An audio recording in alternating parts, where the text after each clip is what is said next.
کیونکہ وہ جو آیا ہوتی ہے ہاں جو ہانگ کانگ میں آما کہتے ہیں آیا کو، ہم ان کے پاس ہوتے تھے تو ان کی زبان پہلے پک کر لی ہم نے، لیکن پھر بھول گئے، چائنیز نہیں آتی. پھر ہم کلکتہ آ گئے. 1968 میں پاکستان آئے. میں کلاس 9 میں تھا اس وقت. جی. اور آنے کی وجہ یہ ہے کہ انڈیا میں 60s میں پورا 60 کی جو دہائی ہے بہت زیادہ ہندو مسلم رائٹس ہوئے ہیں، خاص طور پہ مشرقی انڈیا میں، بنگال، اڑیسہ، بہار. میرے والد کی فیکٹری تھی، وہ جلا دی تھی انہوں نے. اچھا، ادھر کلکتہ میں. تو وہ پھر ہمارے فادر نے کہا کہ پاکستان چلتے ہیں، تو ہم سیدھا کراچی آ گئے. وہ بھی فیصلہ اچھا تھا کہ ایسٹ پاکستان نہیں گئے ورنہ دوبارہ ہجرت کرنی پڑتی. تو ہم کراچی آ گئے اور یہاں آ کے میں نے پھر پرائیویٹ میٹرک دیا اور باقی پھر یہیں پر رہے. تو وہ جو غالب نے کہا تھا کہ کلکتے کا جو ذکر کیا اے ہم نشیں، ایک تیر میرے دل پہ مارا کہ ہائے ہائے، تو کلکتے کی کچھ یادیں ہیں آپ کی؟ جی بالکل. بس 17 سال کی عمر تھی، بہت یادیں ہیں. اور میرے فادر کی بہت ساری اکثر فیملی وہاں ابھی بھی رہتی ہے. اچھا اچھا، کلکتہ جانا بھی ہوا ہے میرا. بہت اچھا. تو کراچی میں آئے، پھر آپ نے میٹرک کیا، پھر کراچی یونیورسٹی کے بھی اسٹوڈنٹ کراچی یونیورسٹی میں ماسٹرز کیا. اچھا، ماسٹرز اکنامکس میں. اکنامکس میں پھر 2 سال باہر پڑھا اور پھر واپس آ کے پی ایچ ڈی بھی کراچی یونیورسٹی سے کی میں نے. تو یہ اسٹوڈنٹ پالیٹکس کا بھی آپ حصہ رہے؟ جی بہت رہے. تو یہ کہاں سے آیا آپ کو؟ آپ تو ایک بزنس فیملی سے تعلق رکھتے تھے. ہاں بس وہ جس طرح وہ کہتے ہیں نا کہ چاؤن لائی اور خروشیف کی جب ملاقات ہوئی تو چاؤن لائی نے خروشیف سے کہا کہ ہم دونوں نے اپنے خاندانوں سے بغاوت کی ہے. اچھا. اس نے کہا آپ ایک غریب خاندان کے شخص تھے اور آپ نے ان سے بغاوت کی جو آپ بن گئے، جو آپ نے اپنی ایک وہ، اور میں ایک امیر خاندان کا بیٹا تھا، میں نے بھی بغاوت کی، میں دولت چھوڑ کے انقلاب پہ آ گیا. صحیح. تو میں نے بھی کچھ ایسے ہی کیا. کیسے آپ یہ پالیٹکس کا شوق اگنائٹ کیسے ہوا؟ آپ میرے خیال ہے کہ پریزیڈنشل یونین کے پریزیڈنشل کینڈیڈیٹ بھی رہے نا؟ کینڈیڈیٹ رہا جی. میں کلکتہ میں بہت غربت ہے، آج بھی ہے. اچھا. مطلب وہ دیکھنے سے آپ سمجھ سکتے ہیں غربت ہوتی کیا ہے. میں شاید 9-10 سال کا ہوگا، ایک چھوٹا سا پلیا بنا ہوا تھا کہیں، وہ علی پور ایک علاقہ ہے کلکتہ کے پاس، کلکتہ میں ہی ہے وہ. اس کے نیچے سے کچھ گاڑیاں بھی گزرتی تھی، سنگل روڈ تھا اور گٹر کا پانی بھی بہہ رہا تھا. سلمز ٹائپ ایک ماحول. وہ سلم نہیں تھا، وہ تھا تو ایلیٹ ایریا، لیکن بہرحال گٹر کا پانی گزر رہا تھا. وہ ہوتا ہے نا ہمارے یہاں بھی ڈیفینس میں گٹر بہہ رہا ہوتا ہے تو ڈیفینس. تو وہ ایک گاڑی رکی اور انہوں نے ایک تھیلا پھینکا نیچے. اس میں آم تھے، مینگوز. تھیلا پھٹ گیا اور آم سارے بکھر گئے. وہ سڑے ہوئے آم تھے، کالے کالے ہو گئے تھے. تو کچھ بچے بھاگے ہوئے آئے، they were all naked، کپڑے کسی نے نہیں پہنے تھے، لڑکے لڑکیاں، چھوٹے تھے 5-6 سال کے. انہوں نے اس گٹر کے پانی سے آم اٹھا کے کھانے لگے اور بنگالی میں انہوں نے کہا کتنا میٹھا ہے. اس طرح سڑے ہوئے آم تھے، اس طرح کی تھی. تو میں ہر وقت پوچھتا تھا کہ یہ غریب کیوں ہے. اگر سگنل پہ گاڑی کھڑی ہوئی اور بچے آئے پیسے مانگنے کو، میں پوچھتا تھا یہ کیوں پیسے مانگ رہے، غریب کیوں ہے یہ. تو یہ جو تھا نا کہ غریب کیوں ہے، یہ میرے ذہن میں شاید مطلب آپ کے لاشعور میں یہ رچ بچ گئی ہے بات. جی رچ بس گئی. اچھا، پھر کراچی یونیورسٹی میں آپ لبرل کی طرف سے، بلکہ جی میں جب آیا وہاں تو 2 پارٹیز تھی، جمعیت اور NSF، اور نعرے لگتے تھے ایشیا سرخ ہے اور ایشیا سبز ہے. اور لیکن NSF کے حال اچھے نہیں تھے، بہت آپس میں ان کے جھگڑے وگڑے تھے اور گروپ بن گئے تھے اور وہ کوئی کام وام نہیں کرتے تھے. مطلب سارا سال کام نہیں کرتے تھے، الیکشن کے وقت بس نعرہ لگاتے تھے. اور 13 سال تک وہ ہارتے رہے ہیں مسلسل. 1972 میں نے ایڈمیشن لیا تھا، مسلسل ہارتے رہے، 72 میں بھی ہارے ہیں. تو ہم نے پھر کچھ ساتھی ہمارے اسٹوڈنٹس تھے، ہم نے ایک پارٹی بنائی لبرل اسٹوڈنٹس کے نام سے. ہم نے کہا کہ یہ NSF تو جمعیت کو چیلنج نہیں کر سکتی, ہم کریں گے. تھوڑا سا لوور ڈگری پر رہ کر. جی, میں پہلا کینڈیڈیٹ تھا. اچھا. اور ہمیں پتہ تھا کہ ہم نہیں جیتیں گے, اور ہماری اسٹریٹجی بھی جیتنے والی نہیں تھی. ہماری اسٹریٹجی NSF کو ہرانے کی تھی. اچھا. ہاں, ہم نے NSF کو ہرایا. پھر اس کے اگلے سال ہم نے NSF سے کہا کہ اب آپ ہم سے بات کرو, چونکہ ہم نے NSF سے زیادہ ووٹ لیے تھے. اس میں NSF کو کچھ 400 ووٹ ملے تھے, ہمیں کچھ 1100 ووٹ ملے تھے. تو ہمارا نیگوسیشن میں پلہ بھاری تھا. تو ہم نے پھر ہم نے اگریمنٹ کیا کہ پریزیڈنشل کینڈیڈیٹ ہمارا ہوگا اور جنرل سیکریٹری کا ان کا ہوگا. اور ہمارا پریزیڈنشل کینڈیڈیٹ سردار رحیم تھے, اور جنرل سیکریٹری کا کینڈیڈیٹ ڈاکٹر خورشید حسنین تھے, جو بہت پاکستان کے ایک مشہور فزسسٹ ہیں. جی جی. تو اور ہم جیت گئے. تو سردار رحیم بھی میرا خیال ہے بہت تھوڑے سے مارجن سے جیتے تھے. وہ مارجن تو مجھے ابھی نہیں پتا ہے, لیکن وہ جیت گئے تھے. اچھا جی ہاں. تو یہ فارمولا پھر میں لیٹر آن میں بھی آیا کراچی یونیورسٹی میں, تو یہی فارمولا چلتا رہا کہ لبرلز کا ہوتا تھا پریزیڈنٹ, اور پروگریسو فرنٹ کا ہوتا تھا, یا PSF کا ہوتا تھا, NSF کا. تو وہاں سے پھر آپ نے اپنا ماسٹرز بھی کیا, جی. PhD پھر آپ نے کہاں سے؟ کراچی یونیورسٹی سے کی, اکنامکس ڈپارٹمنٹ سے. اچھا ڈاکٹر صاحب, پھر آپ جب آئے اس فیلڈ میں, اور آپ نے اپنے کیریئر کی ابتدا کیسے کی؟ کراچی یونیورسٹی جوائن کی. وہاں ایک ادارہ ہے اپلائیڈ اکنامکس ریسرچ سینٹر, اس کو جوائن کیا میں نے. 15 سال وہاں میں نے کام کیا. ریسرچ پڑھانا بھی, MPhil کی ڈگری وہ دیتے ہیں. ہاں بالکل. تو وہاں میں پڑھاتا تھا اور تھوڑی ریسرچ بھی کرتا تھا. وہ جو ڈپارٹمنٹ سے کونے میں ایک بڑا ہال سا تھا, اس میں انہوں نے جو بنایا تھا. جی, پہلے وہاں بنا تھا, پھر بلڈنگ بن گئی IBA کے ساتھ. تو ابھی کافی بڑی بلڈنگ ہے, IBA کے ساتھ ہے ابھی. جی. تو پھر آپ اس کے بعد بھی پالیٹکس میں آپ کا انٹرسٹ؟ براہ راست پالیٹکس میں تو کبھی نہیں آیا, لیکن شروع سے رہا ہے. جب میں پاکستان آیا 1979 کے آخر میں, تو ضیاء الحق نہیں تھا, چلا گیا, مطلب وہ مر چکا تھا. مطلب سمویئر اراؤنڈ 89 اور جی نہیں ضیاء الحق آ گیا تھا. ضیاء الحق نے ٹیک اوور کر لیا تھا. ضیاء الحق تو 88 میں گیا ہے. آپ امریکہ چلے گئے. میں 79 میں واپس آیا. اچھا. ضیاء کی حکومت تھی, تو پریس کلب کراچی کا گڑھ تھا اپوزیشن کا. جی جی. وہاں فیض احمد فیض اور جتنے مناج برنا اور یہ سارے, اور وہ شاعر, بہت بڑے بڑے شاعر تھے, وہاں ہوتے تھے. تو ہم اکثر شام کو پریس کلب میں ہی ہوتے تھے. اچھا. اور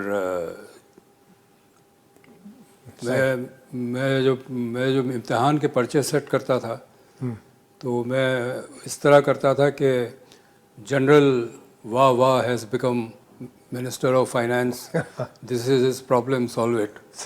تو مجھے چیئرمین نے بلا کے کہا بھی کہ جی, وہ میرے پاس آئے تھے انٹیلیجنس والے, وہ کہہ رہے تھے کہ یہ اس طرح کے پرچے نہ بنایا کرو. تو میں نے چیئرمین سے کہا کہ جی چلے, اگلی دفعہ آپ کے پاس آئے تو میرے پاس بھیج دیجیے گا, لیکن میں تو بناؤں گا یہ.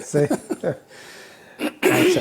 اس کے بعد جو ہے وہ آپ نے کراچی یونیورسٹی کو چھوڑا کچھ کتنے؟ جی, میرا یہ تھا کہ ریسرچ کرتے ہیں ہم, پیپرز پبلش کرتے ہیں جرنل میں, اور مجھے اندازہ تھا کہ پاکستان کے اندر جو ہماری ریاست ہے وہ کسی ریسرچ کو اپنی پالیسی میکنگ میں نہیں لاتے. وہ جو بیوروکریٹ ہو, پولیٹیشین ہو, جو بھی, وہ پڑھتے نہیں ہیں کہ کیا ریسرچ ہو رہی ہے. ان کے مفاد کی جو چیزیں ہوتی ہے پالیسی بنا لیتے ہیں. تو میں نے کہا میں نے ذرا یہ یونیورسٹی کے دائرے سے باہر نکل کے کام کرنا ہے. تو میں پھر اسلام آباد چلا گیا, وہاں سسٹینیبل ڈیولپمنٹ پالیسی انسٹیٹیوٹ ہے SDPI, اس کو جوائن کیا. وہاں سے پھر میں نے پالیسی کام شروع کیا. پالیسی میں ڈائریکٹ ریسرچ اس میں بھی ہوتی تھی, لیکن ذرا تھوڑی مختلف قسم کی ریسرچ ہوتی تھی, پالیسی ریسرچ ہوتی تھی. تو وہ میں نے کیا. اس میں پھر ونس آئی کیم, اس میں موقع بھی ملا مجھے پھر یہاں NFC کا ممبر بنا دیا گیا، پھر ایڈوائزر ٹو چیف منسٹر یہاں بن گیا میں، پھر بلوچستان میں چیف منسٹر کے ساتھ 3 سال میں نے کام کیا. یہ تو یہ تو آپ کی شخصیت میں ایک یونیک کمبینیشن ہوا پالیٹکس کا اور اکنامکس کا، جی اور یہ ساتھ ساتھ چلتے رہے بعد میں. تو آپ نے کیا انیشلی جب آپ اس فیلڈ میں آئے، جب آپ نے پریکٹیکلی پالیسی ایشوز کو جو ہے وہ سمجھنا شروع کیا، تو پاکستان کی جو پولیٹیکل اکانومی ہے اس کے متعلق آپ کے ابتدائی خیالات کس قسم کے تھے؟ ناہمواری. پاکستان کی معیشت بہت ناہموار، امیر انتہائی امیر اور غریب بہت زیادہ تعداد میں. یہ میرے لیے بڑا تکلیف دہ تھا، آج بھی ہے. جب میں اپنے کچھ امیر دوستوں کے ساتھ بیٹھتا ہوں اور ان کی باتیں سنتا ہوں مجھے تکلیف ہوتی ہے. ایک محفل میں ہم بیٹھے ہوئے تھے، وہاں ان کی سب کی بیگمات بھی تھی. صحیح. تو 4-5 بیگمات نے ایک نے کہا کہ بہت دن سے دبئی نہیں گئے. اچھا. تو انہوں نے دبئی کا پلان بنا لیا، صبح کی فلائٹ لی، ایئرپورٹ سے گاڑی رینٹ کی، تھوڑے شاپنگ وغیرہ کی. وہ وہاں بالکل فرنٹ کے اوپر ایک شیرٹن ہوٹل ہے وہاں پر واٹر فرنٹ پہ دبئی میں، وہاں انہوں نے لنچ کیا، پھر کچھ اور ادھر ادھر کہیں گئے، شام کی فلائٹ سے واپس آ گئے. اچھا. اور میرا خیال ہے یہ بہت پرانی بات ہے، کوئی 20 سال پرانی بات ہے. اچھا. وہ لاکھ روپے تو خرچ کر دیا ہوگا ایسے ہی بیٹھے بیٹھے. چلو، آج کے 30-40 اور ایسے بھی خاندان اس وقت بھی تھے جو مطلب میرے ہی دفتر میں، یہ بھی اسی وقت کی بات ہے، ایک میں یہاں تھا کراچی میں، ہمارا دفتر کا ایک چھوٹا سا آفس اسلام آباد میں بھی تھا. وہاں ایک مینیجر تھا. میں اسلام آباد میں اس دفتر میں بیٹھا تھا، وہ مینیجر کو فون آیا، فون پہ بات کی، پھر تھوڑا پریشان نظر آیا. میں نے کہا کیا ہو گیا؟ کہتے جی وہ بیگم کا فون تھا، وہ کہہ رہے کچھ مہمان آ گئے ہیں تو لیتے آنا کچھ سنیکس. تو میرے پاس تو بالکل پیسے نہیں ہیں، اور یہ مہینے کی 25 تاریخ تھی. صحیح. اب اس کی تنخواہ اس وقت بھی 1.5 لاکھ روپے تھی. اچھا. 20 سال پہلے صحیح. 1.5 لاکھ روپے ہونے کے باوجود بھی مہینے کے آخر میں اس کے پاس اتنے پیسے نہیں تھے کہ وہ گھر کچھ لے کر جائے. یہ مڈل کلاس کی حالت تھی. غریبوں کا تو بہت ہی برا حال، اب اور بھی برا حال ہو گیا ہے. تو یہ میرے لیے ہمیشہ یہ تکلیف دہ بات رہی ہے کہ اتنی زیادہ غربت ہے. لوگ بالکل. میں نے جب سروے شروع کیا، میری بہت ساری ریسرچ غربت کے حوالے سے، ہم گھروں میں جا کے سروے کرتے تھے. ایک گھر میں گیا تھا تو 3 اس کے بیٹے تھے. جو سب سے چھوٹا بیٹا تھا اس کے چہرے پہ بہت سارے زخم، چھوٹے چھوٹے زخم تھے. میں نے پوچھا اس کو کیا ہو گیا؟ تو اس کی ماں نے کہا کہ اس نے بڑے والے نے مارا ہے اس کو. اچھا. تو میں نے کہا کہ یار یہ کیسے ہو سکتا ہے کہ آپ اپنے چھوٹے بھائی کو مار رہے ہیں؟ تو پتہ چلا کہ روٹی پہ جھگڑا ہوتا تھا. اچھا. Very sad. جی. تو انہی ابتدائی دنوں میں آپ نے جو اس ملک کے لیے ایک اکنامک ماڈل کنسیو کیا، اس کے مین انگریڈینٹس کیا تھے؟ دیکھیے یہ امیر ملک ہے، وسائل کے حوالے سے بہت امیر ملک ہے. جو آبادی ہماری ہے اور جو علاقہ ہے اس کے حوالے سے ہم ہندوستان سے بھی زیادہ امیر ہے. ہندوستان کی آبادی 1.25 ارب سے تک ہے، اس کے لیے جو ان کے وسائل ہے وہ بہت کم ہے. صحیح. ہماری جو آبادی ہے اس کے حوالے سے ہمارے پاس بہت وسائل ہیں. اور شروع سے آج سے 40 سال پہلے بھی میرا یہ تھا کہ ہم اس ملک میں غربت ختم کر سکتے ہیں. ہندوستان نہیں کر سکتا. انڈیا کے جو باٹم 10% ہے، 10% غریب ترین لوگ ہیں، وہ وہی رہیں گے، وہ نہیں اٹھ سکتے، وہ کبھی اوپر نہیں آئیں گے. آپ اگر انڈیا جائیں، میرا جانا رہا ہے، کچھ کچی آبادیاں ہیں ان کی، وہاں ہمیں یقین نہیں آتا کہ انسان اس طرح رہ سکتا ہے. ہمارے یہاں وہ غربت نہیں ہے. تو ہمارے لیے آسان ہے غربت ختم کرنا، اور ہم کر سکتے ہیں، اپنی زندگی میں کر سکتے ہیں.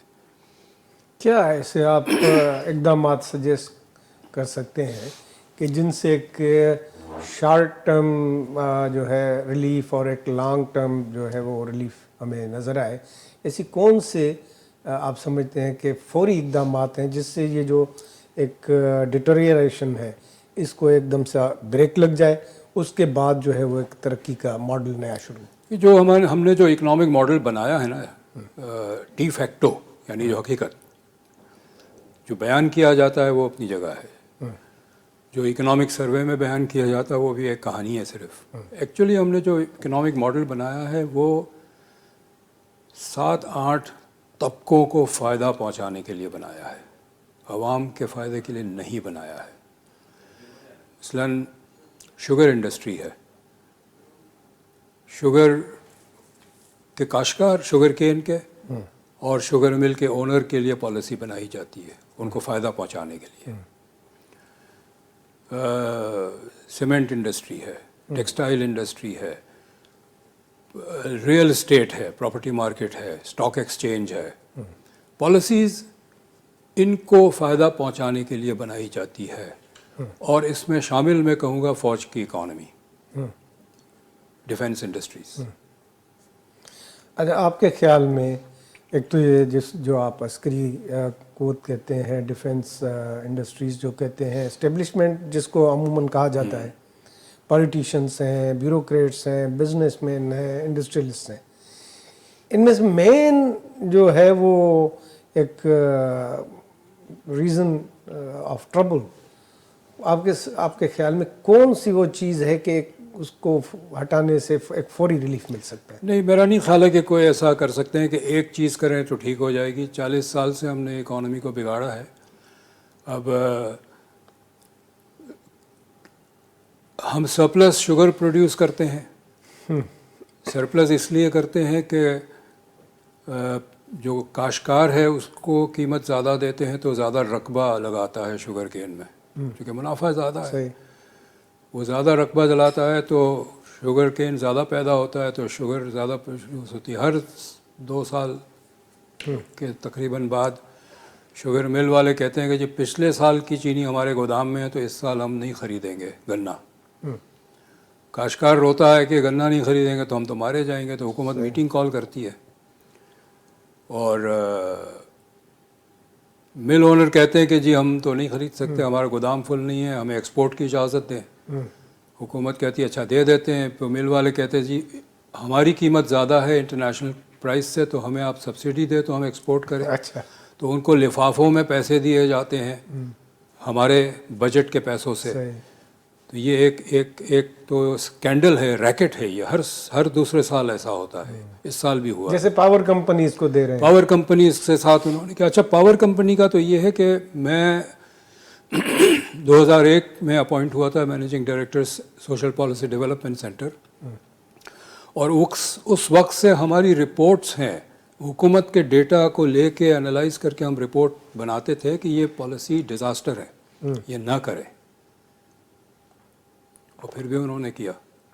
اچھا، یہ تو میرا خیال ہے تھا شروع تو محترمہ کے دور سے ہوا تھا. جی وہ ایک بالکل ان کے دور سے شروع ہوا تھا. اور اس وقت ان کی لاجک یہ تھی کہ جو ضیاء کے 11 سال ہے اس میں پاور میں کوئی انویسٹمنٹ نہیں ہوئی ہے، بہت زبردست پاور شارٹیج آئے گا. کالا باغ ڈیم کا ڈیبیٹ چل رہا تھا. کالا باغ ڈیم اگر اس وقت طے بھی ہو جاتا کہ بنانا ہے تو اس کو 15 سال لگتے ہیں ڈیم کو تیار ہونے میں.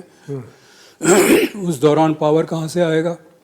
تو ایک ایمرجنسی میجر تھا کہ یہ آئی پی پیز، چونکہ یہ جو پاور پلانٹس ہیں یہ 2.5 سال میں لگ جاتے ہیں، تو یہ لگا دیں گے تو ہم پاور پروڈیوس کرنا شروع کریں گے. اچھا، اس وقت یہ بھی ڈیبیٹ ہو رہی تھی انڈیا میں، اس وقت بہت زبردست پاور شارٹیج تھی. اچھا، انڈیا میں، اور میں نے ایکسپیرینس کیا. میں اسی دوران کلکتہ گیا ہوا تھا. اچھا، تو وہاں جس گھر میں ہم شام کو ملاقات کرنے جاتے تھے، ہمارے بہت سارے رشتہ دار وغیرہ تھے، ان کے گھر بتی نہیں ہوتی تھی، موم بتی میں ہم باتیں کرتے تھے. اچھا، تو انڈیا میں بڑی شارٹیج تھی. تو یہ تھا کہ ہم یہ پاور پروڈیوس کریں گے. اور 1988 میں محترمہ نے تھر کا پروجیکٹ شروع کر دیا تھا. صحیح. اور یہ تھا کہ یہاں کا پاور جو ہے ہم انڈیا کو بیچیں گے، اور جو 8 سینٹ کا ریٹ لگایا تھا وہ ہم ریکور کر لیں گے انڈیا کو بیچ کے. صحیح. وہ جو آئی پی پیز کو دیا تھا. آئی پی پیز کو دیا تھا. تو اس وقت ذہن میں یہ تھا کہ آئی پی پیز جو پاور پروڈیوس کرے گی اس کو ہم انڈیا کے ساتھ انڈیا کو بیچیں گے تو ہم اپنی کاسٹ ریکور کر لیں وہ گے, جو لاس ہے وہ وہاں سے ریکور کر لیں گے. لیکن وہ ہوا یہ کہ ہم ایک آئی پی پی 2 آئی پی پی کے بجائے اب ہم 100 آئی پی پی بنا بیٹھے ہیں, اور یہ سب فرنیس آئل پہ ہے. فرنیس آئل امپورٹڈ ہے. فرنیس آئل کی امپورٹ لابی بڑی پاورفل ہے. اسی امپورٹ لابی نے 20 سال تھر کو نہیں ڈیولپ ہونے دیا, کیونکہ تھر ڈیولپ ہوتا تو ان کی فرنیس آئل امپورٹ نہیں ہوتی تو ان کے پیسے کیسے بچتے. صحیح. اور یعنی پھر بعد میں تو پتہ چلا کہ یہ آئی پی پیز خود یہاں کی جو اشرافیہ ہے ان کے اس سے پارٹنرشپ کر کے انہوں نے کیا ہے. پھر یہ آپ فرٹیلائزر کو دیکھ لیں. فرٹیلائزر سب سے سستا سب سے سستا گیس فرٹیلائزر انڈسٹری کو دیا جاتا ہے, اور فرٹیلائزر انڈسٹری میں سب سے بڑا حصہ جو ہے فوج کا ہے. تو یہ جو میں آپ کو کہہ رہا تھا نا کہ اس ملک کی معیشت خاص طور پہ پچھلے 40 سال سے چلائی گئی ہے چند طبقوں کو فائدہ پہنچانے کے لیے, اور اس سے معیشت کو نقصان پہنچا ہے. آپ نے فرنیس آئل لابی کو فائدہ پہنچانے کے لیے پاور پلانٹس لگائے فرنیس آئل بیسڈ. اس سے ہمارا جو فارن ایکسچینج کا آؤٹ فلو ہوا ہے, وہ جو قرضوں کا بوجھ ہے اس کی بہت بڑی وجہ یہی ہے. اچھا. کیونکہ ہم 2003 سے ہم ایفیکٹولی بینکرپٹ ہے 2003 سے. اچھا, یعنی کوئی 20 سال پہلے. جی, ہم اپنے خسارے پورے کر رہے ہیں قرضہ لے کے. 2003 تک ہر $100 کے ایکسپورٹ پہ $120-125 امپورٹ ہوتی تھی. اچھا. اب ہر $100 کے ایکسپورٹ پہ $230 امپورٹ ہے. یعنی جو 25% خسارہ تھا وہ 125% خسارہ ہو گیا, اور یہ خسارہ ہم قرضے لے کے پورا کرتے رہے. اب ہم قرضے لے رہے ہیں صرف قرضے واپس کرنے کے لیے. مطلب امبیلنس آف ٹریڈ مسلسل بڑھ رہا ہے. جی, اور اس امبیلنس میں چند طبقوں کو بہت فائدہ ہوا. ہاں بالکل.